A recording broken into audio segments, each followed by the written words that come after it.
बताइए कि प्रॉपर वो स्टेटमेंट आपके पास पहुंची होगी कि नैनी की, जो सैफ अली खान के बच्चों के लिए नैनी हायर की गई थी, उनकी क्या स्टेटमेंट सामने आई है? क्या इस पूरी कार्रवाई में कोई बड़ा नाम मौजूद है?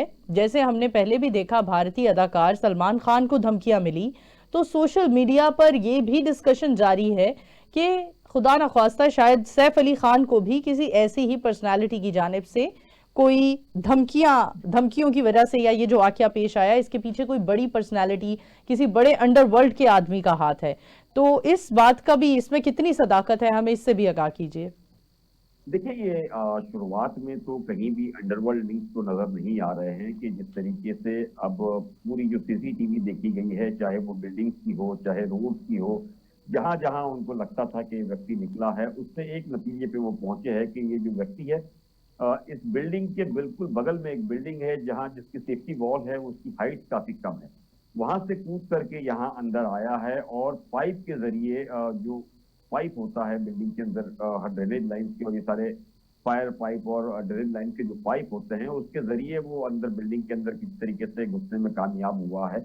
और पुलिस ये भी मान रही है कि शायद ये व्यक्ति, जो इंसान था, वो तकरीबन 2 महीने के आसपास से इस जगह की रैकी कर रहा था। हालांकि इस मामले के अंदर पुलिस ये मान रही है कि ये हाउस ब्रेकिंग की नीयत से ही आया था और ये चोरी के मामले को लेकर के वहां पहुंचा था। लेकिन पुलिस के लिए सबसे बड़ा चैलेंज ये है कि इस सिक्योरिटी के अंदर, इतनी हाई प्रोफाइल सिक्योरिटी के अंदर, वो बिल्डिंग के अंदर भले ही पाइप से गया हो, लेकिन पाइप से जाने की जगह कौन सी थी, किस जगह से उसने चुना और कैसे वो अंदर पहुंचा, पुलिस के लिए एक सवाल है। दूसरी बात के, जो स्टेयर के जहां से फायर एग्जिट रहता है अक्सर हर बिल्डिंग के अंदर, वहां से निकलने के लिए इमरजेंसी का जो रास्ता होता है, उस मामले के अंदर वहां कोई सिक्योरिटी को लेकर के सीसीटीवी नहीं लगाए गए थे। एक प्राइवेट घर के ऑनर ने वो सिक्योरिटी को मद्देनजर रखते हुए एक सीसीटीवी लगाए थे, जिसके अंदर ये बंदा जो है रात तकरीबन 1:38 को जो है वो जाते हुए नजर आता है और 2:33 को यानी कि वो निकलते हुए नजर आता है। ठीक तो है। वो एक सीसीटीवी की जो एक सबूत के तौर पर जो पुलिस को मिला है, जिससे चलते पुलिस ने इस पूरे मामले की तहकीकात शुरू की है। जब हमला हुआ उसके बाद जिस तरीके से सैफ को एडमिट किया गया और जो नैनी थी उसके ट्रीटमेंट के बाद पुलिस को जानकारी मिली, और जब पुलिस से पूछताछ शुरू की तो नैनी ने बताया कि रात तकरीबन 2 बजे के आसपास एक व्यक्ति उनके घर के अंदर घुसता है। अचानक उन्होंने देखा कि एक लाइट चालू है बाथरूम की, तो शुरुआत में उनको लगा शायद बच्चों की माँ जो है करीना कपूर, वो नीचे पहुंची है।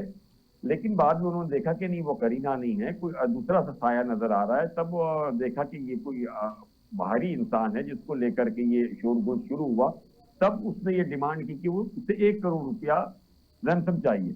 अब पैसे क्यों मांगे गए, एक बड़ा सवाल। दूसरा, अगर उसे पैसे मांगने भी थे तो उस नौकरानी से उसने क्यों मांगे, ये एक अहम बात होती है। अगर सैफ से मांगते तब भी समझ में आता। तो बिल्कुल। पुलिस एक तरीके से ये भी इन सारी चीजों को समझ रही है कि ये व्यक्ति क्या कुछ मेंटली थोड़ा सा डिस्टर्ब है या क्या है, क्योंकि एक अगर इंसान जब चोरी करने आया है तो वो पैसों की बात नहीं करेगा। दूसरी बात कि अगर कोई पैसा अंडरवर्ल्ड से रिलेटेड कोई मांगता है तो जाहिर सी बात है कि वो घर में सीधे नहीं जाएगा लेने के लिए। हालांकि पुलिस इसको पूरी तरीके से चोरी की घटना ही मान रही है। उनका मानना है कि चोर जो होता है वो लगातार इस तरह की चाकू और ये थोड़ी डराने के लिए चीजें ले जाता है, और अचानक उसका सैफ से सामना हो गया होगा जिसको लेकर के शायद वो डर गया हो और उसने अपने आप को बचाने के लिए हमला किया हो। इस तरह की थियरी पे पुलिस काम कर रही है। इस मामले में पुलिस ने घर के अंदर जितने नौकर है उनसे भी पूछताछ शुरू की है। दूसरा, सैफ अली खान के घर के अंदर कारपेंटर्स कुछ काम कर रहे थे, फ्लोरिंग का काम कर रहे थे, उनसे भी पुलिस पूछताछ कर रही है। ओके। साथ ही पुलिस बिल्डिंग की सिक्योरिटी से भी पूछताछ कर रही है, क्योंकि सबसे बड़ा मसला ये है पुलिस के लिए कि वहां जो ये पूरी बिल्डिंग है वो बायोमेट्रिक है, जहां अगर लिफ्ट से लेकर के आप जिस घर में जाना चाहते हो वो फिंगरप्रिंट के ऊपर पूरा चलता है। और सैफ अली खान की जो बिल्डिंग है उनकी अपनी प्राइवेट एक लिफ्ट है। सिक्योरिटी, अगर कोई गेस्ट आता है तो सिक्योरिटी सबसे पहले उसका नाम पता पूछते हैं, फिर उसको पूछते हैं कि आपको कहाँ जाना है, किस घर में जाना है। फिर उस घर के अंदर सिक्योरिटी बात करती है, जब वहां से परमिशन आती है तब यहाँ फोटोज उनकी ली जाती है, उनका मोबाइल नंबर लेकर के सिक्योरिटी खुद आपको उस घर तक छोड़ने जाती है।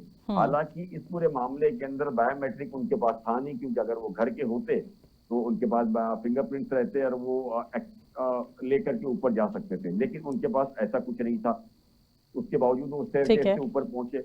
उससे बड़ा जो पुलिस के लिए सवाल है कि रात 2 या 2:30 बजे घर का दरवाजा क्यों खुला रखा गया था। देखिए, एग्जैक्टली। सबसे बड़ा जो पुलिस के लिए एक मतलब टेंशन की जो बात है, मैं कहूंगा वो ये है कि इतनी रात को क्या दरवाजा खुला था, या किसी ने दरवाजा खोला है, हम्म। या इसके पास अंदर कोई ऐसी एक्सेस थी कि किसी ने बना के दी है। इन सारी ही चीजों पर पुलिस जो है वो तहकीकात कर रही है, और जो फोटो उनको मिला है, इस तरह से मिलते जुलते कई ऐसे लोग हैं जिनको पुलिस बुला करके लगातार पूछताछ कर रही है, लेकिन अब तक पुलिस के पास कोई कामयाबी के तौर पर हम नहीं कहेंगे कि कामयाबी उनको मिली है, लेकिन हाँ, पुलिस ये जरूर मान रही है कि वो बहुत करीब तक पहुंच चुकी है, और हो सकता है कि आज देर रात तक वो ये ऐलान कर दे कि इसे उन्होंने गिरफ्तार कर लिया है।